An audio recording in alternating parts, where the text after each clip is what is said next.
உங்கள் மூர்த்தியின் முகவரி பார்வையாளர்களுக்கு வணக்கம். நடிகர் விஜய் தமிழக வெற்றி கழகத்தினுடைய தலைவராக, ஒரு அரசியல் கட்சியின் தலைவராக வந்ததிலிருந்து தமிழ்நாட்டின் அரசியல் களம் மிகப்பெரிய அளவுல ஒரு சூடு பிடித்திருக்கிறது என்றே சொல்ல வேண்டும். ஆமா, அவருக்காக, அவர் பேசிய பேச்சுக்காக இன்று திமுகவும் அதிமுகவும் பதில் கொடுக்க வேண்டிய அந்த நெருக்கடியான நிலைக்கு தள்ளப்பட்டிருக்கிறது என்றுதான் சொல்ல வேண்டும். அவர் திருச்சி, நாகப்பட்டினம் போன்ற மாவட்டங்கள்ல 2 சுற்றுப்பயணங்களை முடித்திருக்கிறார். அதாவது சனிக்கிழமை சுற்றுப்பயணம், வார இறுதி நாட்களில் அவர் சுற்றுப்பயணத்தை மேற்கொண்டு வருகிறார். அந்த வகையில அந்த சுற்றுப்பயணத்தின் போது அவர் பேசுகின்ற பேச்சு, அவர் பேப்பரை பார்த்து வாசிச்சாலும் அல்லது ஸ்கிரிப்ட் இன்னொருத்தர் எழுதி கொடுத்தாலும் அவர் சொல்வது, பேசுவது அனைத்தும் நிறைய விஷயங்கள் சமூக வலைதளத்தில் விமர்சனம் செய்யப்பட்டு வருகிறது. அதாவது விஜய் பொய் சொல்கிறார், விஜய்க்கு உண்மை நிலை தெரியவில்லை, அங்கு இருக்கும் சூழல் வேறு, அங்கு இருக்கும் தகவலை தவறாக சித்தரித்து மேடைகளில் மக்கள் மத்தியில் தவறான கருத்துக்களை பரப்பி வருகிறார் அப்படி என்பதை இன்னைக்கு சமூக வலைதளங்கள்ல விவாத பொருளாக மாறி வருகிறது, விமர்சனம் செய்யப்பட்டு வருகிறது. இது ஒரு பக்கம் இருந்தாலும் நடிகர் விஜயினுடைய அரசியல் களம் எப்படி இருக்கும் அப்படின்றதுதான் நாம இன்னைக்கு இந்த காணொளி மூலமாக பார்க்க இருக்கிறோம். தமிழ்நாட்டுல அரசியல் கட்சியை தொடங்கி வெற்றி பெற்ற நபர்கள் அப்படின்னு சொல்லி பாத்தீங்கன்னா ரொம்ப ரொம்ப ரொம்ப கம்மி. தமிழ்நாட்டுல மக்கள் திலகம் எம்ஜிஆரை தவிர்த்து வேற யாரும் அரசியல் களத்தில் வெற்றி பெற்றதாக வரலாறு இல்லை. எம்ஜிஆர் எப்படி வெற்றி பெற்றார் அப்படின்னு தான் முக்கியமான விஷயம் நம்ம பார்க்கணும். 1949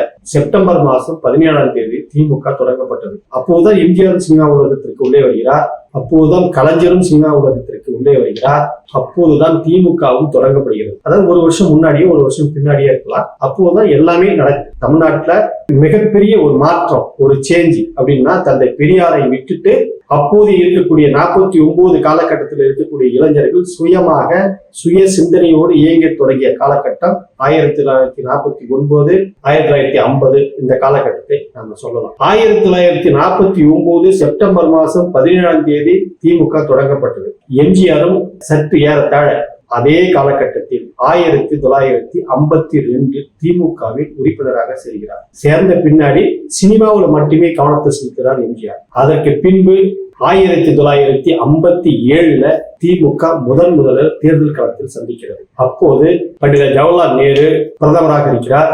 தமிழ்நாட்டுல காமராஜர் போன்ற பெரும் தலைவர்கள் இருக்கிறார்கள். இதையெல்லாம் பார்த்த இந்த காலகட்டத்துல திமுகவை சின்ன பிள்ளைகள் கட்சி அப்படி என்று அலட்சியமாக பார்த்தார். ஆனால் அறிஞர் அண்ணா எடுத்துக்கொண்ட பாதை, அவர்களுடைய கொள்கை, இந்த சமூக மாற்றத்திற்கான பணிகள் என்று அண்ணா தொடங்கிய அந்த கொள்கை உறுதியில பயணம் செய்த இளைஞர்கள் அப்படின்னு சொல்லி கேட்டா பட்டாளர்கள் ஏராளம். நாவலர் நெடுஞ்செழியன், கலைஞர் கருணாநிதி, ஈவி.கே. சம்பத்து, மதியழகன், அன்பழகன் அப்படின்னு சொல்லிட்டு இளைஞர் பட்டாளம், பெரும் அறிவாளிகள் பட்டாளம், பெரும் படிப்பாளிகள் பட்டாளம்.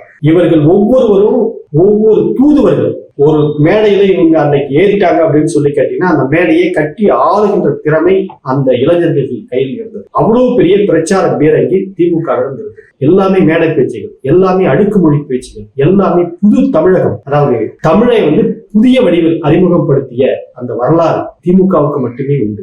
அப்ப 1957 தேர்தல்ல திமுக 15 தொகுதிகளில் போட்டியிடுது. அதுக்கு பின்னாடி 62 நடந்த தேர்தல்ல காமராஜர் களம் இறங்கி அந்த 15 தொகுதிகளில் வெற்றி பெற்ற திமுகவினரை தோற்கடிக்க வேண்டும் என்று 14 தொகுதிகளை தோற்கடித்தார். ஆனா என்ன நடந்ததுன்னு கேட்டா ஆச்சரியம். அந்த 15 பேர்ல 14 பேர் தோற்கடிக்கப்பட்டார். ஒருவர் கலைஞர் கருணாநிதி, அவர் மட்டுமே வெற்றி பெற்றார் 2வது முறையாக. ஆனா 1962 ஏற்கனவே ஜெயிச்ச 14 பேர்த்த தோற்கடித்த காமராஜருக்கு சரியான சவுக்கடி கொடுக்கின்ற அளவிற்கு போட்டியாளராக 50 பேர் சட்டமன்றத்திற்குள் நுழைக்கிறார்கள். 62 தேர்தல் 67 ஆட்சியை பிடிக்கிறார் திமுக. முதலாக 1967 ஆட்சியை பிடித்து விடுகிறது. அறிஞர் அண்ணா முதலமைச்சராக பதவி விரமணம் செய்து கொள்கிறார். இது வரலாறு.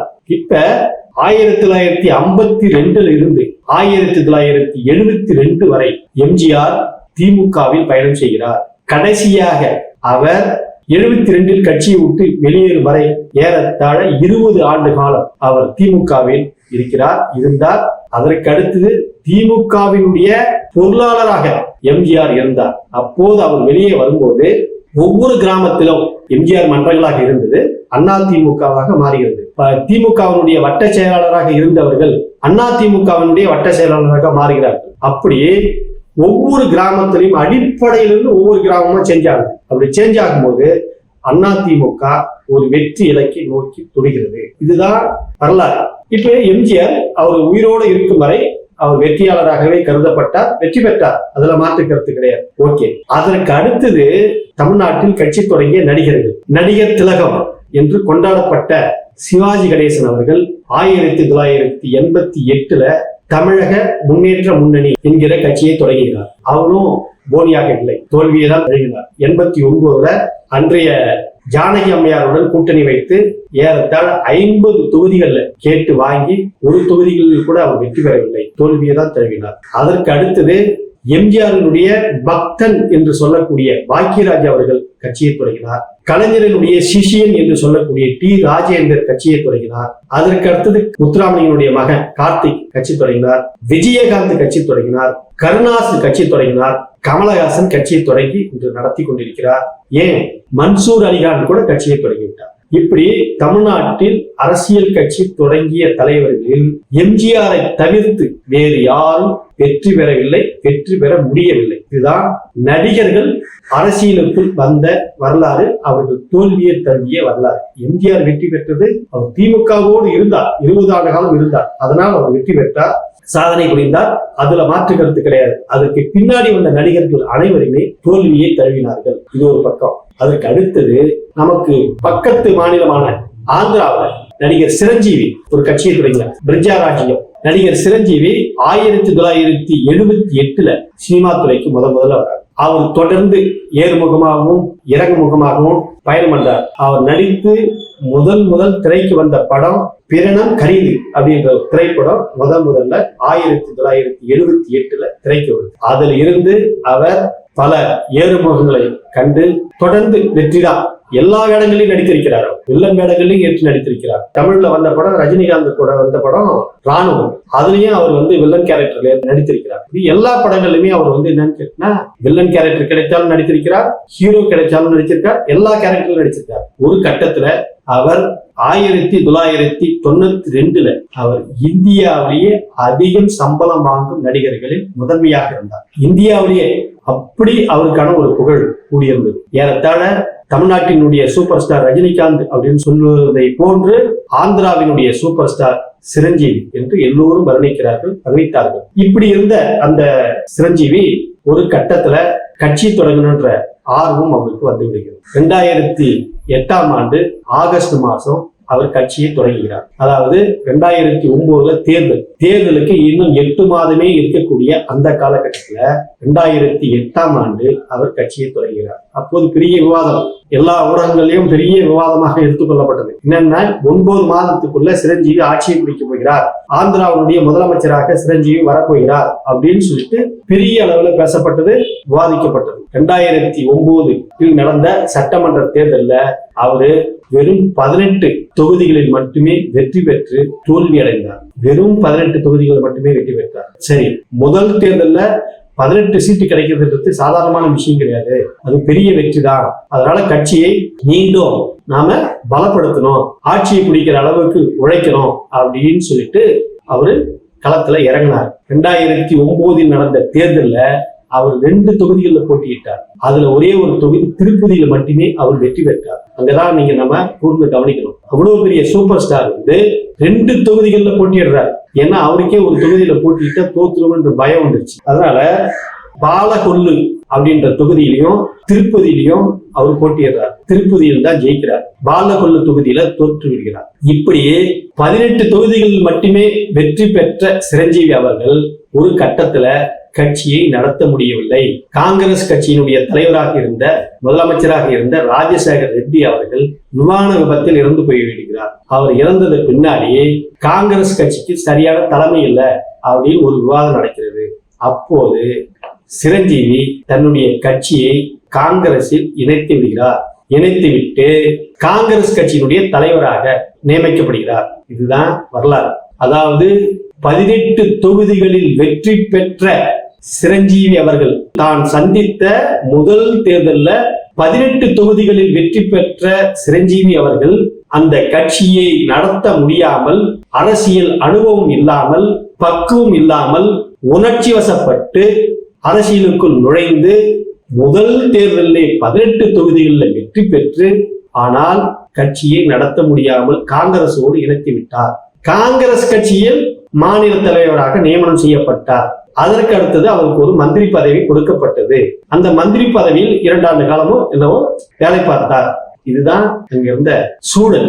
இப்ப ஏன் இத விஜய் கூட பொருத்தி பார்க்கணும் அப்படின்னு சொல்லி பார்த்தோம்னா, எம்ஜிஆர் 20 ஆண்டு காலம் ஒரு அரசியல் கட்சியில் பயணம் செய்தவர். அந்த கட்சியை விட்டு விலகி வந்ததனால் அவர் வந்த முதல் தேர்தலிலே வெற்றி பெற முடிந்தது. ஒருவேளை எம்ஜிஆர் அந்த முதல் தேர்தலில் வெற்றி பெற முடியவில்லை என்றால் அவரும் அந்த கட்சியை நடத்தியிருப்பாரா அப்படின்றது தெரியாது. வந்த உடனே கட்சியை தொடங்கினார், கட்சியை தொடங்கின உடனே வெற்றி பெற்று விட்டார். அதனால் அந்த கட்சி இன்று வரை உயிரோடு இருக்கிறது. அதனால் ஒரு அரசியல் கட்சியை நடத்துவது என்பது சாதாரணமான விஷயம் அல்ல. இன்னைக்கு விஜய் அரசியல் கட்சியை தொடங்கி வைக்கிறார். மகிழ்ச்சியானது. புதிய இளைஞர்களை அரசியலுக்குள் நுழைய வேண்டும். அடுத்த தலைமுறையினர் நன்கு அரசியலை பயில வேண்டும். இந்த நாட்டில் இருக்கக்கூடிய ஏற்றத்தாழ்வுகளை ஒழிக்க வேண்டும் என்பதில் யாருக்கும் மாற்று கருத்து கிடையாது. நாம் விஜயனுடைய அரசியல் கட்சியை நாம் வரவேற்போம். அதெல்லாம் நமக்கு மாற்று கருத்து கிடையாது. ஆனால் என்ன ஒரு சூழ்ச்சம் அப்படி என்றால், நீங்கள் அரசியலில் என்ன பாடம் கற்றுக்கொண்டீர்கள்? அரசியல் என்றால் என்ன என்று உங்களுக்கு என்ன தெரியும்? இன்னைக்கு நீங்க சினிமாவுடைய ஒரு பின்புலத்தை வைத்து, உங்களுடைய ரசிகர்களை வைத்து நீங்கள் அரசியலுக்குள் இன்னைக்கு காலடி எடுத்து வைத்திருக்கிறீர்கள். அவர்கள் எல்லாம் எப்படி இருக்கிறார்கள்? விஜயினுடைய தமிழக வெற்றி கழகத்தினுடைய தொண்டர்கள் இன்று எங்காவது ஒரு ஒழுக்கமாக ஒரு கூட்டங்களில் கலந்து கொள்கிறார்களா? இல்லை. பத்திரிகையாளர்களை மதிக்கிறார்களா? இல்லை. மின் கம்பத்திலும் சுவர்களிலும் இன்னும் மரங்களிலும் ஏறி அலட்சியமாக ரொம்ப விளையாட்டாக ஒரு தலைவரை பார்க்கின்ற ஒரு உணர்ச்சியின் வேகத்தில் அவர்கள் இன்று நடந்து கொள்கிறார்கள். அவர்களிடம் போதிய அளவு புரிதல் இல்லை. ஒருவேளை தமிழக வெற்றி கழகத்தினுடைய தலைவர் விஜய் அவர்கள் 2026 சட்டமன்ற தேர்தலில் ஒரு கணிசமான வாக்கு வாங்க முடியும், ஆனா வெற்றி பெற முடியுமா என்று கேட்டால் சந்தேகம். ஒரு சில குறிப்பிட்ட தொகுதிகள்ல அவர் நிக்கிற தொகுதியில வெற்றி பெற முடியும். விஜயகாந்த் அவர்கள் முதல் தேர்தலில் போட்டியிட்டார், ரிஷிவந்தன் தொகுதியில போட்டியிட்டார், வெற்றி பெற்றார். அவர் மட்டுமே வெற்றி பெற்றார். அதற்கு அடுத்த தேர்தலில் என்ன நடந்ததுன்னா, அதிமுகவோடு கூட்டணி வைத்து 26 தொகுதிகளில் வெற்றி பெற்றார். எதிர்கட்சி தலைவராக அமர்ந்தார். அதோடு அவருடைய அரசியல் சாம்ராஜ்யம் முடிவுக்கு வந்துவிட்டது. அதே போன்று நடிகர் விஜய் அவர்கள் 2026 தேர்தலில் ஒரு கணிசமான வாக்கு வாங்கியோ அல்லது கணிசமான வெற்றியை பெற்றோ அடுத்த தேர்தலில் அவர் களத்தில் நிற்க முடியுமா, நிற்பாரா என்பதுதான் மில்லியன் கணக்கான கேள்விகள் நமக்குள் எழுகிறது. அரசியலில் ஒரு படிப்பினை வேண்டும், ஒரு பயணம் வேண்டும், முதலில் ஆர்வம் வேண்டும். ஏதோ நாங்க சினிமாவில் இருந்தோம், நமக்கு ஒரு பெரிய கூட்டம் இருக்குது, அந்த கூட்டத்தை வச்சு நம்ம அரசியல் கட்சியை தொடங்கிட்டோம் அப்படின்னு சொல்லிட்டு முதல் தேர்தலே நம்ம எம்ஜிஆர் மாதிரி வெற்றி பெற்று விடுவோம் என்ற அந்த நம்பிக்கையில அரசியல் கட்சியை தொடங்கி இன்று வந்து கொண்டிருக்கிறார். 2026 தேர்தலில் மீண்டும் திமுக தான் வெற்றி பெறப் போகிறது. அப்போது அதிமுகவிற்கும் தமிழக வெற்றி கழகத்திற்கும் மிகப்பெரிய 2வது இடம் யார் என்கின்ற மிகப்பெரிய ஒரு போட்டி இருக்கும். அந்த காலகட்டத்தில் மத்தியில ஆட்சியில் இருக்கக்கூடிய பாரதிய ஜனதா கட்சி என்ன மாதிரியான மூவ்களை கொண்டு போக போகிறது, காய் நகர்த்த போகிறது? தமிழக வெற்றி கழகம் 2026க்கு பின்பு பாரதிய ஜனதா கட்சியோடு கரைந்து போய்விடுமா, அல்லது தமிழக அரசியல் களத்தில் தொடர்ந்து நின்று போராடுமா? அப்படி போராடினால் திமுகவுக்கு சரியான எதிர்கட்சி தாவேகா என்று உறுதியாக சொல்ல முடியும். நமக்கோ தமிழக வரலாற்றில் மட்டும் கிடையாது, இந்திய வரலாற்றிலேயே ஒரு நடிகர் அரசியல் கட்சியை தொடங்கி முதல் தேர்தலில் வெற்றி பெறாமல் தோல்வி அடைந்து அடுத்து அந்த கட்சியை வழிநடத்தி கொண்டு போய் கரை சேர்த்தது வரலாற்றிலே கிடையாது. அப்படி ஒரு சாத்தியம் இருப்பதாக நமக்கும் கண்ணுக்கு தெரிந்தவரை இல்லை. நமக்கும் அப்படி ஒரு சாத்தியக்கூறு இருப்பதாக தெரியவில்லை. எனவே 2026க்கு பின்பு தமிழக வெற்றி கழகம் இருக்குமா, அல்லது இன்னொரு அரசியல் கட்சியோடு அல்லது பாரதிய ஜனதா கட்சியோடு கலந்து போய்விடுமா என்பதுதான் நமக்கு இருக்கக்கூடிய சந்தேகம். நன்றி, வணக்கம்.